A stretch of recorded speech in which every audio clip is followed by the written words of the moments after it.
Students, welcome back to my channel. तो आज हम करेंगे class 9th English beehive book का chapter number 2 the sound of the music के पार्ट फर्स्ट किसका था? एवलिन ग्लीनी की स्टोरी का था। तो उसके हम समरीज प्लस एमसीक्यूज पढ़ेंगे। इसमें 45 एमसीक्यूज जो हैं वो बिल्कुल सॉल्व्ड है और 5 एमसीक्यूज जो हैं वो आपके प्रैक्टिस के लिए मैंने डाले हैं। ठीक है, तो आपको उन 5 क्वेश्चंस का आपको आंसर मुझे देना है कमेंट सेक्शन में।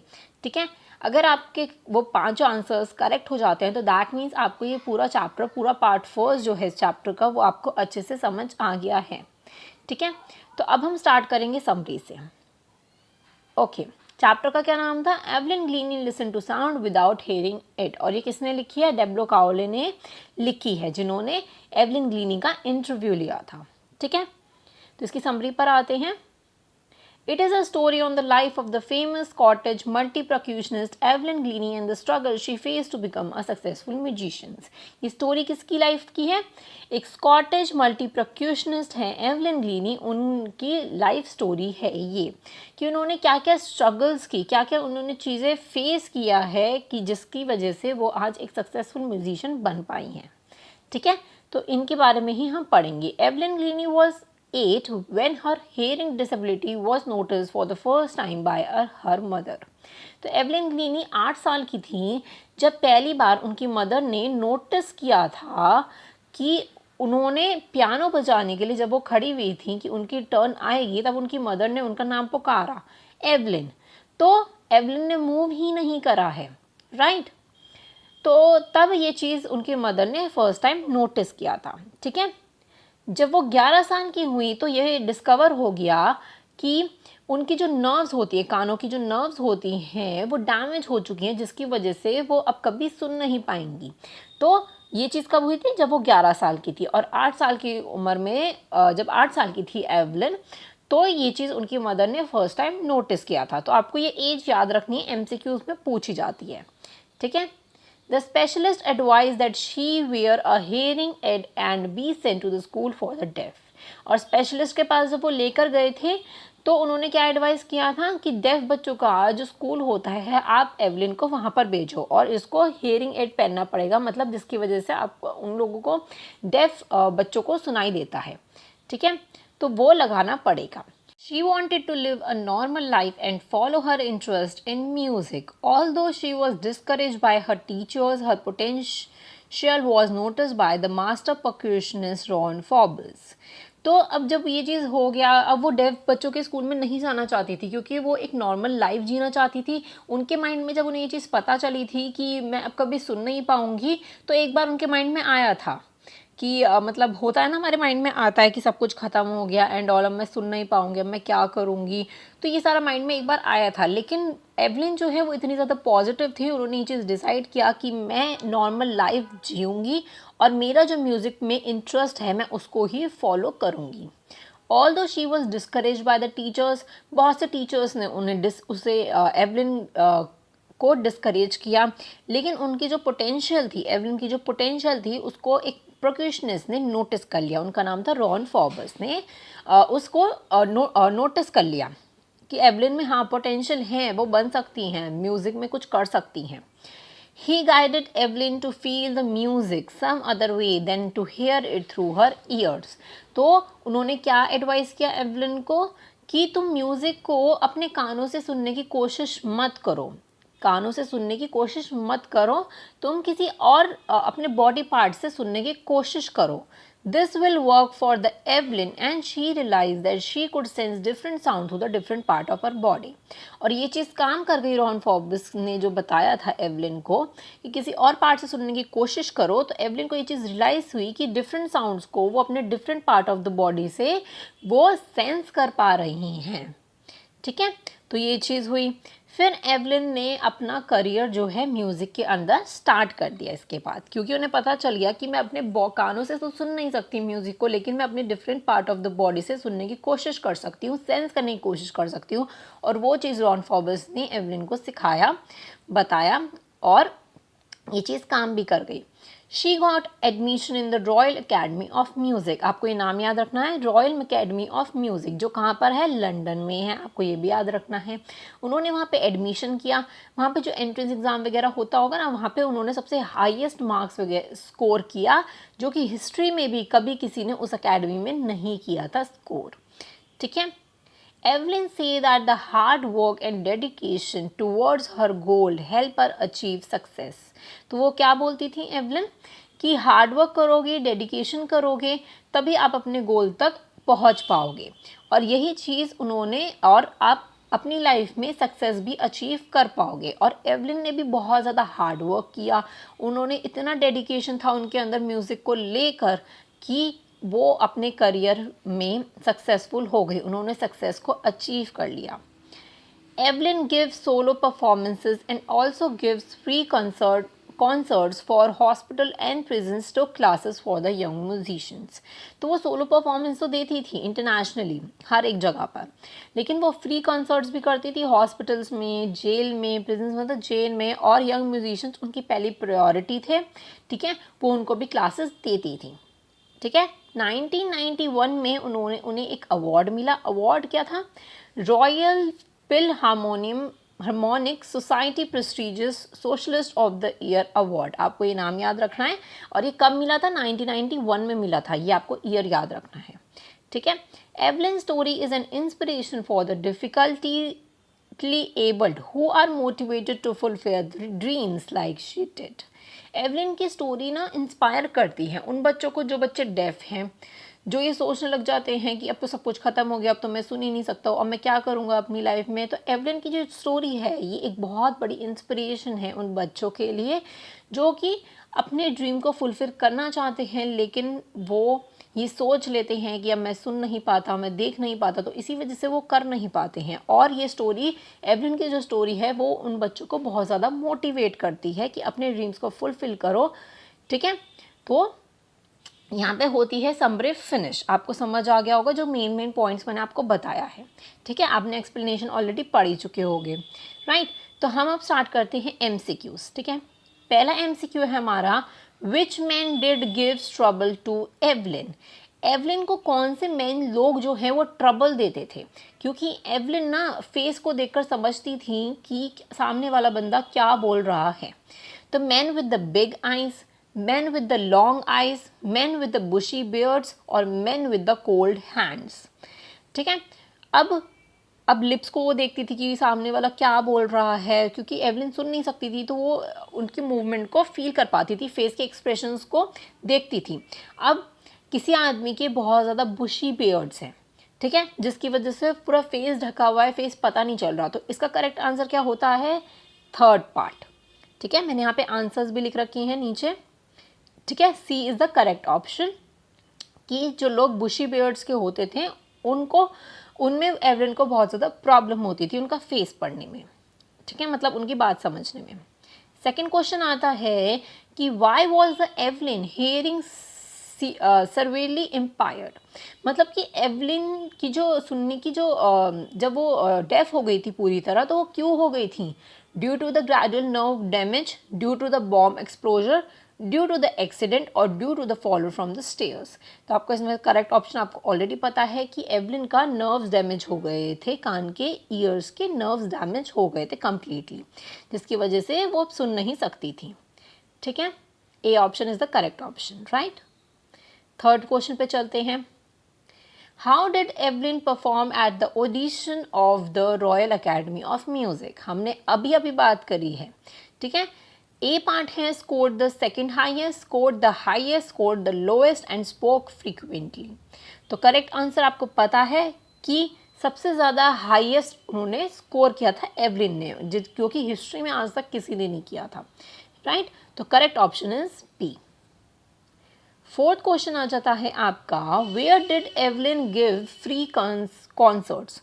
फ्री कॉन्सर्ट्स कहाँ पर देती थी एवलिन, आपको पता है ना, हमने अभी पढ़ा है समरी में, hospitals, prisons, both A and B और अ स्कूल। तो इसका करेक्ट ऑप्शन होता है C, both A and B. Hospitals में भी देती थी और प्रिजन्स में भी, जेल में भी देती थी वो। करेक्ट ऑप्शन है सी। ओके, 5th क्वेश्चन पे चलते हैं। How long was the course that the Evelyn pursue at the Royal Academy of music. तो रॉयल अकेडमी में जो कोर्स वो कर रही थी वो कितने साल का कोर्स था, आपको ये चीज़ इसमें बतानी है। 3 ईयर्स, 2 ईयर्स, 4 ईयर्स और 3.5 ईयर्स। तो करेक्ट ऑप्शन इज 3 ईयर्स, 3 साल का वो कोर्स था, है ना। चैप्टर में बोला गया है कि 3 साल का कोर्स था, आपको ये याद रखना है। A is the correct option.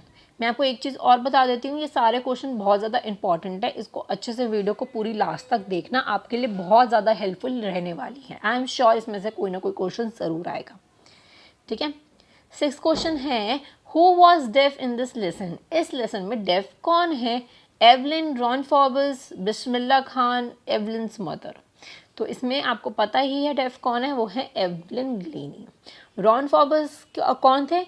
जिन्होंने ये एवलिन को सिखाया कि तुम किसी और other part of the body से सेंस करने की कोशिश करो म्यूज़िक को। बिस्मिल्लाह खान जो कि हमारा सेकंड पार्ट है इस लेसन का, राइट। एवलिन्स मदर का नाम क्या था वो भी हम आगे पढ़ेंगे, ठीक है। तो करेक्ट ऑप्शन आ जाता है आपका ए, ओके। 7th पे चलते हैं हम। When was Evelyn deafness notice. Evelyn की जो डेफनेस है वो फर्स्ट टाइम नोटिस कब हुई थी? When she was 18, when she was 19, when she was 8 and none of these. तो आपको पता है, मैंने आपको बताया कि उनकी मदर ने फर्स्ट टाइम कब नोटिस किया था, जब वो 8 साल की थी। तो करेक्ट ऑप्शन इज सी, ठीक है। तो correct option is C. 8 question पे चलते हैं। Who helped Evelyn to continue with her music. Music continue करने में एवलिन की हेल्प किसने की थी, ठीक है। किसने उनके पोटेंशियल को नोटिस कर लिया था, आपको पता ही है, वो हमने अभी अभी पढ़ा है समरी में। हर मदर, टीचर, फादर और रॉन फॉर्ब्स। तो correct option is D, Ron Forbes ने एवलिन के अंदर वो पोटेंशियल देख लिया था कि वो कितना ज़्यादा इंटरेस्टेड है म्यूजिक में। तो रॉन फॉर्ब्स ने एवलिन की बहुत ज़्यादा हेल्प की थी। तो correct answer is D. 9th question है, where was the Royal Music Academy. Royal Music of Academy, of है यहाँ पे, रॉयल म्यूजिक ऑफ अकेडमी कहाँ पर है? हमने अभी ऊपर बात किया है, यूएसए, बिल्मिंगम, पेरिस और लंदन। तो correct option is D, London में है रॉयल अकेडमी ऑफ म्यूजिक, ठीक है। और करेक्ट ऑप्शन भी आप देख सकते हो, answer is D. 10th question है हमारा, why did people discourage Evelyn to pursue music. जो लोग हैं वो एवलिन को डिस्करेज क्यों करते थे म्यूजिक को लेकर, कि वो म्यूजिक परस्यू नहीं कर पाएंगे, डिस्करेज करते थे। First is it is not considered good, it was difficult, it was expensive, because she was def. तो आपको पता है रीज़न, क्योंकि वो डेफ हो गई थी, वो बिल्कुल भी सुन नहीं पा रही थी, इसलिए पीपल्स, टीचर वगैरह सब उन्हें डिस्करेज कर रही थी, ठीक है। तो करेक्ट ऑप्शन आपको दिख रहा है डी। अब 11th पे चलते हैं। How did Evelyn hear music. Evelyn ने म्यूजिक को कैसे सुनना स्टार्ट किया? रॉन फॉर्ब्स ने उनकी हेल्प किया था, राइट। तो वो किस तरीके से वो सुन पा रही थी, तो ये आपको इसमें बताना है correct option. Through the drums, through the fingers, by feeling vibrations through her different part of the bodies, finger, hair and feet, and D all। तो करेक्ट ऑप्शन इज सी, वो वाइब्रेशंस को फील कर पा रही थी अपने different part of the body से, बल्कि उनकी फिंगर्स में भी वो फील कर पा रही थी, अपने हेयर्स में, बालों में भी फील करती थी, और अपने पैरों में भी वो फील कर पा रही थी। तो different part of the body से वो फील कर पा रही थी वाइब्रेशन। तो correct option is C, okay. 12th question आ जाता है, Evelyn was a dash girl, ठीक है। आपको ऊपर बोला गया था कि एवलिन क्या है, स्कॉटिश गर्ल है, ठीक है। स्कॉटलैंड के स्कॉटलैंड में रहती हैं वो, ठीक है। तो आप क्या बोलोगे, स्कॉटिश गर्ल है, ओके। तो correct option is A, okay. 13 question है, what was the Evelyn biggest challenge. Evelyn के लिए सबसे बड़ा चैलेंज क्या था? स्टार्टिंग में ही चैप्टर की बात करी गई है कि सबसे बड़ा चैलेंज उनके लिए क्या था। She was a fresh from the Scottish farm, she was profoundly deaf, she was blind, she was a teenager. तो सबसे बड़ा चैलेंज उनके लिए यही था कि वो प्रोफाउंडली, वो पूरी तरह डेफ हो गई थी। तो यही उनकी पूरी स्टोरी में पूरा चैलेंज रहा है, ठीक है। नेक्स्ट आ जाता है 14th question, how did Evelyn manage her growing deafness. Evelyn ने कैसे ये चीज़ मैनेज किया कि उनकी जो डेफनेस है वो बढ़ रही है। She concealed it from her friends and teachers, she concealed it from her parents, ठीक है। और सी है, she used it as an excuse, she considered it just an another challenge। तो करेक्ट ऑप्शन इसका क्या आ जाता है कि वो अपने फ्रेंड्स और टीचर्स से छुपाने की कोशिश कर रही थी, इस तरीके से वो मैनेज कर पा रही थी। तो correct option is A. Okay, correct option is A. At which age did she become fully deaf? कितने साल की थी एवलिन जब वो पूरी तरह डेफ हो गई थी? 5 साल की, 11 साल की, 10 साल की और 17 साल की। तो हमने पीछे बात करी है कि वो जब वो पूरी तरह डेफ हो गई थी वो कितने साल की थी? 11 साल की थी। हमने ऊपर बात करी है 8 साल में पहली बार नोटिस किया था और 11 साल में वो स्पेशलिस्ट के पास गई थी, ठीक है। तब उनके पता चला था कि नर्व जो है वो डैमेज हो गई है, ठीक है। 16 क्वेश्चन है, what did Ron Forbes ask Evelyn to hear the music with? तो रॉन फॉर्बस ने एवलिन से क्या बोला था कि तुम म्यूजिक को कहाँ से सुनने की कोशिश करो, ठीक है। ईयर्स, होल बॉडी और हेयरिंग एड्स और आईज। तो ईयर से अपने कानों से तो वो सुन नहीं सकती थी, तो मतलब वो होल बॉडी से बोल रहे थे कि अपने पूरी बॉडी से सेंस करने की कोशिश करो म्यूजिक को। तो correct option is B. Okay, आप बीच बीच में है ना आंसर कमेंट में लिखते जाओ, जैसे जैसे कि मैं कर रही हूँ ना, मैं आपको आंसर्स नहीं दिखा रही हूँ इसके अंदर, ठीक है, क्योंकि मैं अभी तो पढ़ रही हूँ ना। Okay, What advice did Forbes offer that helped Evelyn? क्या फॉर्बस ने, रॉन फॉर्बस ने एडवाइस किया था एवलिन को जो कि एवलिन को बहुत ज़्यादा काम आई? He told her to read lips, he told her to sense music instead of hearing, he told her to keep trying and working hard, he told her to touch the person's lips. तो correct option is क्या? B. He told her to sense music instead of hearing. Music को sense करने की कोशिश करो, सुनने की कोशिश मत करो, ठीक है। 18 क्वेश्चन है, what did the headmistress advise Evelyn parents? तो हेड मिनिस्ट्रेस जो थी स्कूल की, उन्होंने एवलिन के पेरेंट्स को क्या चीज़ एडवाइस की थी? They should withdraw her, they should shift to the another school, they should teach her at home, they should take her to the specialist doctor. तो आपको पता ही है कि उन्होंने एडवाइस किया था कि आप एवलिन को एक स्पेशलिस्ट डॉक्टर को दिखाओ, ठीक है, वही बता सकते हैं कि आखिर क्या प्रॉब्लम है। तो correct option is D. Okay, 19 question आ जाता है, what does Evelyn confess to? उन्होंने क्या चीज़ कन्फेस किया था? लास्ट में आपको बताया था, being sensitive, reading lips, being angry, being a workaholic. क्योंकि एवलिन जो है वो बहुत ज़्यादा वर्कaholic थी, वो काम करना नहीं छोड़ सकती थी, वो एक जगह बिल्कुल भी नहीं बैठती थी, वो ऑलवेज काम करती ही रहती थी, तो वो अपने आप को क्या बोलती थी? वर्कaholic बोलती थी, ठीक है। Correct option is D. 20 question is, what was wrong with the Evelyn? Evelyn के साथ क्या चीज़ गलत थी? अब देखो बार बार इसमें एक ही चीज़ रिपीट हो रही है कि शी वॉज डेफ। तो करेक्ट ऑप्शन मार्क करो और निकल लो, है ना। जल्दी जल्दी से मार्क किया करो एमसीक्यूज़ को, ठीक है ना, ज़्यादा टाइम नहीं लगाना है आपको टर्म फर्स्ट में। ओके, जल्दी जल्दी मार्क किया, हो गया। आपको स्टोरीज याद होगी तो आप जल्दी जल्दी मार्क कर पाओगे। Who was Ron Forbes? Ron Forbes कौन थे? Evelyn's father, a doctor, Evelyn's friend, a music teacher of a school. तो वो कौन थे? एक म्यूजिक टीचर थे उनके स्कूल के। तो करेक्ट ऑप्शन इज टी, ठीक है। 22 क्वेश्चन है, what did she notice a girl playing one day? Evelyn ने क्या चीज़ एक गर्ल को नोटिस किया था एक दिन कि क्या प्ले कर रही थी वो गर्ल? वायलिन, तबला, गिटार और जाइलोफोन। तो वो क्या बजा रही थी? जाइलोफोन। तब एवलिन ने ये सोचा कि मैं भी जाइलोफोन बजाऊंगी, है ना, ये आपको याद होगा। तो करेक्ट ऑप्शन इज टी। आगे हम चलते हैं 23 क्वेश्चन पे, which award was given to Evelyn in 1991? कौन सा अवार्ड दिया गया था एवलिन को 1991 में? हमें ऊपर बताया था क्या था? Socialist of the year, painter of the year, actress of the year और टीचर ऑफ द ईयर। तो सोशलिस्ट ऑफ द ईयर का ये उन्हें अवार्ड मिला था। ऑफकोर्स पेंटर नहीं है वो, एक्ट्रेस नहीं है, टीचर नहीं है, वो क्या है? एक परक्यूशनिस्ट है, म्यूजिक पसंद है उन्हें, तो सोशलिस्ट उन्हें अवार्ड मिला था 1991 में। करेक्ट ऑप्शन इज ए, ठीक है। अब हम चलते हैं 24th क्वेश्चन पे, what was her performance at the Royal Academy of music? उनकी जो परफॉर्मेंस थी वो रॉयल अकेडमी में कैसी थी? She could not qualify, she gave a normal performance, she scored one of the highest marks in the academy, she left her studies in the mid term history of the academy. तो correct option is सी कि उन्होंने सबसे highest marks score किए थे, right. ये question repeat हो गया है। Okay, what did the crowd jostle at the station? तो बिल्कुल फर्स्ट लाइन है इस चैप्टर की कि जब वो स्टेशन पे खड़ी हुई थी, इतना ज़्यादा क्राउड था, राइट। तो सब किस चीज़, जो क्राउड था वो क्या कर रहा था कि वो ट्रेन के आने का वेट कर रहा था। उन्होंने पोजीशन ले ली थी कि ट्रेन आ गई है, राइट। तो इसका करेक्ट ऑप्शन क्या होता है? C, to get a position for the train. तो correct option is C. 26 question है, what was Evelyn not going to give up? Evelyn जो है वो गिव अप नहीं करना चाहती थी। क्या गिव अप नहीं करना चाहती थी? Her struggle to deafness, her hope for becoming a great musician, her ambitions in the life, और ऑल ऑफ दीज। तो इसका करेक्ट ऑप्शन हो जाता है ऑल ऑफ दीज।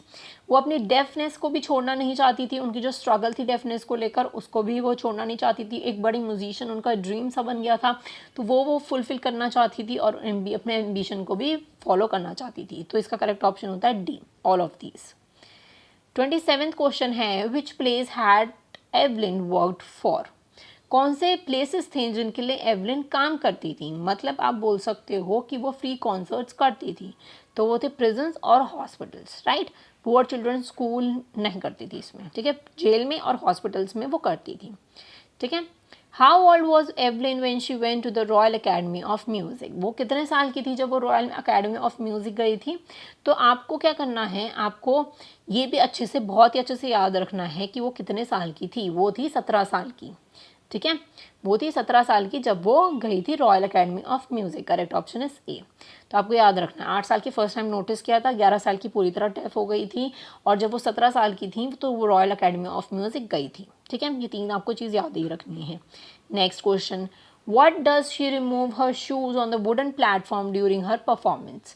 तो वो अपने शूज़ को रिमूव क्यों कर देती थी और वो वुडन प्लेटफॉर्म में क्यों खड़ी हो जाती थी जब वो अपनी परफॉर्मेंसेस देती थी? Out of respect for the instrument, because playing with the shoes on was provident by the authorities, so that she can feel the vibration of the music through her feet to lag, or D, none of these। तो आपको पता है इसका correct option क्या है कि वो wooden platform पे क्यों खड़ी होती थी? क्योंकि वो वाइब्रेशन फील कर सके म्यूजिक की। कहाँ से? फीट से और लेग से। तो correct option is C. How does Evelyn hear the sound of the xylophone? और वो जाइलोफोन की साउंड कैसे सुन पा रही थी? Evelyn hear the sound of the xylophone through her finger nails, Evelyn hear the sound of the xylophone through her finger tips, Evelyn hear the sound of the xylophone through her index finger, और none of these. तो इसका correct option क्या हो जाता है? B, कि वो अपने फिंगर टिप्स से वाइब्रेशंस फील कर पा रही थी, जाइलोफोन की साउंड को फील कर पा रही थी, सेंस कर पा रही थी, ठीक है। Correct option is B. Now 31st question is, what event made Isabel suspect Evelyn hearing ability?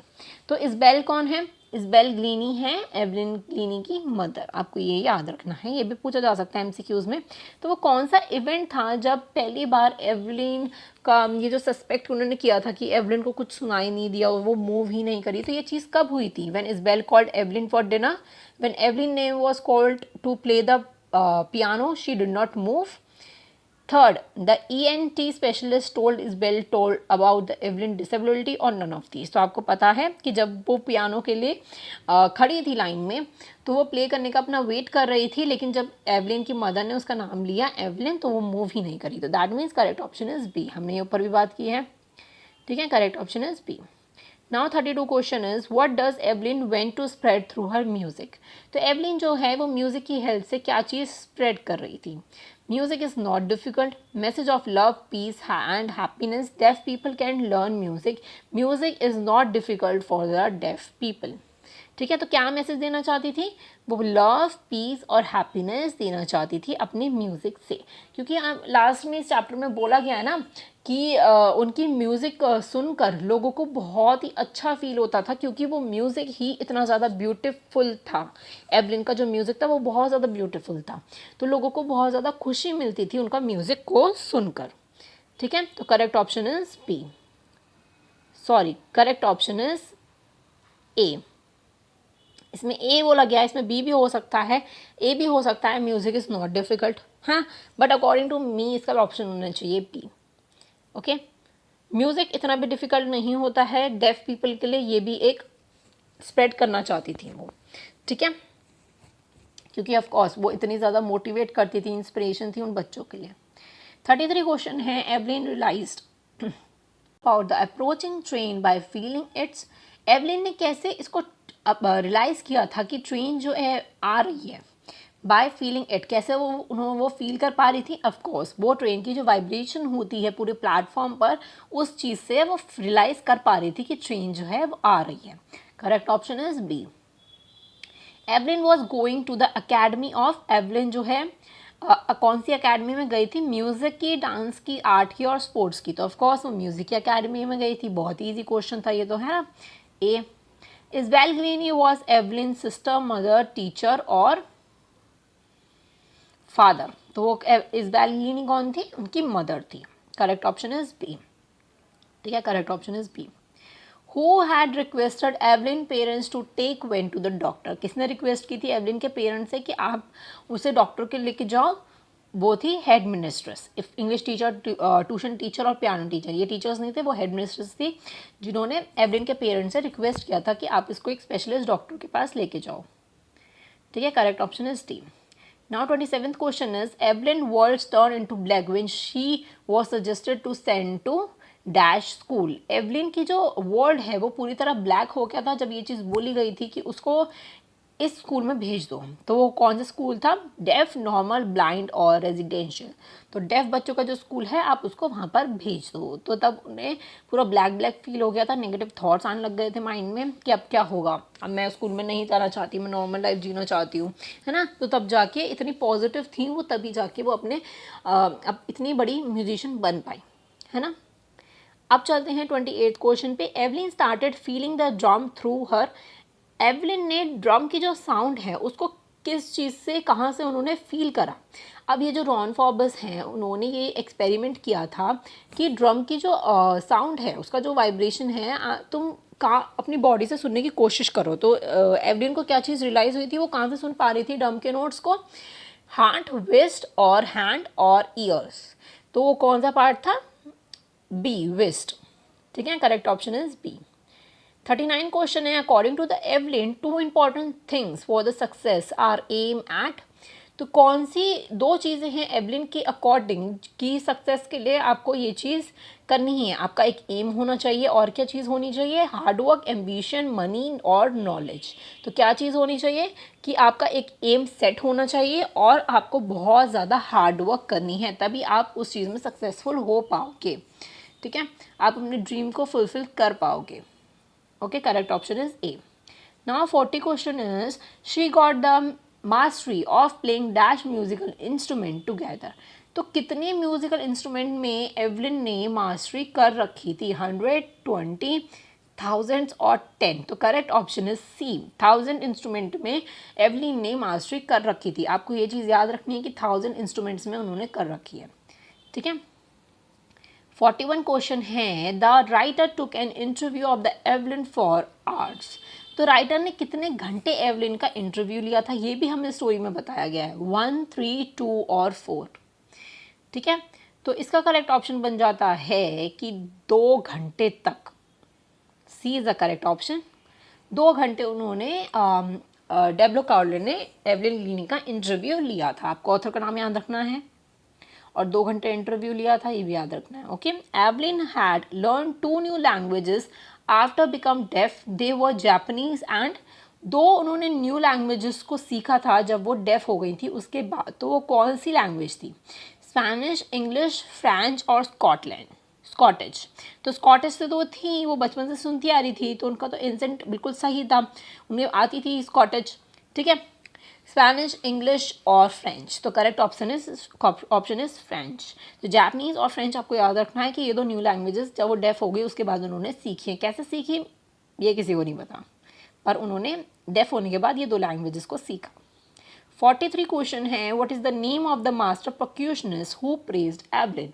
अब स्टार्टिंग में एक लाइन दे रखी है कि भगवान जी ने उनकी चाहे डेफ उनका सुनने की शक्ति छीन ली हो, लेकिन उन्हें कुछ ऐसा दे दिया है एवलिन को कि जिसकी वजह से वो उस चीज़ से बड़ा हो गया है, मतलब उस चीज़ से कुछ बहुत अच्छा दे दिया है। तो वो लाइन किसने बोली थी? वो लाइन भी देके पूछ सकती थी मैं, लेकिन मैंने सोचा कि मैं ऐसे डालती हूँ, वो लाइन तो सबको याद होगी। James Brown, James Bladers, James on और जेम वुडलैंड। तो करेक्ट ऑप्शन इज बी। ठीक है, ये आपको याद रखना है। How old was Evelyn when she taught to United Kingdom with the youth orchestra. तो अब एवलिन कितनी साल की थी जब वो यूनाइटेड किंगडम गई थी एक यूथ ऑर्केस्ट्रा के साथ परफॉर्मेंस करने के लिए? 16, 15, 17 और 14। तो कितने साल की थी वो? 16 साल की थी। ठीक है, आपको ये याद रखना है कि वो 16 ईयर्स की थी जब वो यूथ ऑर्केस्ट्रा के साथ प्ले करने के लिए गई थी यूनाइटेड किंगडम में। अब 25th क्वेश्चन है, एवलिन वो has given enormous to dash to millions. Millions लोगों को एवलिन ने क्या दिया था? प्लेजर, ब्लेसिंग, इंस्ट्रूमेंट्स और वेल्थ। तो correct option is B, pleasure दिया था, ब्लेसिंग्स नहीं दी थी, इंस्ट्रूमेंट्स नहीं दिए थे, वेल्थ नहीं दी थी। तो correct option is A, pleasure दिया था। ठीक है, अब यहाँ पे 45 क्वेश्चन हो जाते हैं एमसीक्यूज के सॉल्व्ड। अब आ जाते हैं 5 क्वेश्चन जो आप लोग मुझे आंसर दोगे in the comment section. Right, तो मैं कमेंट सेक्शन में हर एक कमेंट के नीचे बताऊंगी कि आप करेक्ट हो या नहीं हो। मैं आपको पढ़ देती हूँ सारे question. 46 percussionist is a person who, percussionist कौन होते हैं? Plays different instruments, plays different role in the dramas, draws different things, loves everyone. तो आपको ये बताना है इसका आंसर, आप लोगों को पता होगा। 47 Ron Formus set to large dash into the two different notes. तो रॉन फॉर्मस ने कौन सा इंस्ट्रूमेंट को डिफरेंट नोट्स पे सेट कर दिया था, ये भी हमने बात करी, ये भी आपको पता होगा। When ever Evelyn performed, she performed in, जब भी वो परफॉर्म करती थी तो किस पे परफॉर्म करती थी? Steel platform, iron platform, mud platform और वुडन प्लेटफॉर्म। 49 क्वेश्चन है, what was the life for Evelyn? Life क्या थी एवलिन के लिए? डांस, नेचर, म्यूजिक और ऑल। इसका आंसर भी आपको पता है। ठीक है, 50 क्वेश्चन है, who is the writer of the lesson? ये भी हम बता चुके हैं, बात कर चुकी हैं। Debro Cowley, GM Hopkins, Wordsworth and Mulk Raj आनंद। तो आपको करेक्ट ऑप्शन इसमें से बताना है। तो यहाँ पे हो जाते हैं ये एमसीक्यूज फिनिश। आप मुझे ज़रूर बताना कमेंट सेक्शन में क्या होगा कि आपको इस चीज़ से, इन 5 क्वेश्चन से तो पता चल जाएगी कि आप करेक्ट हो या नहीं हो, आपको कितना ये चैप्टर अच्छे से समझ आए, पार्ट 4 समझ आया या नहीं आया। ठीक है, तो मुझे कमेंट सेक्शन में ज़रूर बताना, मैं वेट करूँगी आपके आंसर्स का। ओके, मैं एक को रिप्लाई करके भी बताऊँगी कि आप करेक्ट हो या नहीं हो। ठीक है, तो अब हम मिलते हैं नेक्स्ट वीडियो में। Thank you so much for watching. इसकी पार्ट 2 की एमसीक्यूज़ की वीडियोस भी जल्दी आ जाएंगी, और आप मुझे कमेंट सेक्शन में ये भी बताओ कि आपको कौन से चैप्टर्स की बहुत जल्दी जल्दी में आपको वीडियोस चाहिए। ठीक है, एमसीक्यूज़ की तो मैं सबसे पहले उसमें बना दूँगी। ओके, तो अब मिलते हैं नेक्स्ट वीडियो में। अगर आपने अभी तक मेरे चैनल को सब्सक्राइब नहीं किया हो तो जल्दी से मेरे चैनल को कर देना सब्सक्राइब। मिलते हैं नेक्स्ट वीडियो में। Thank you so much and bye bye.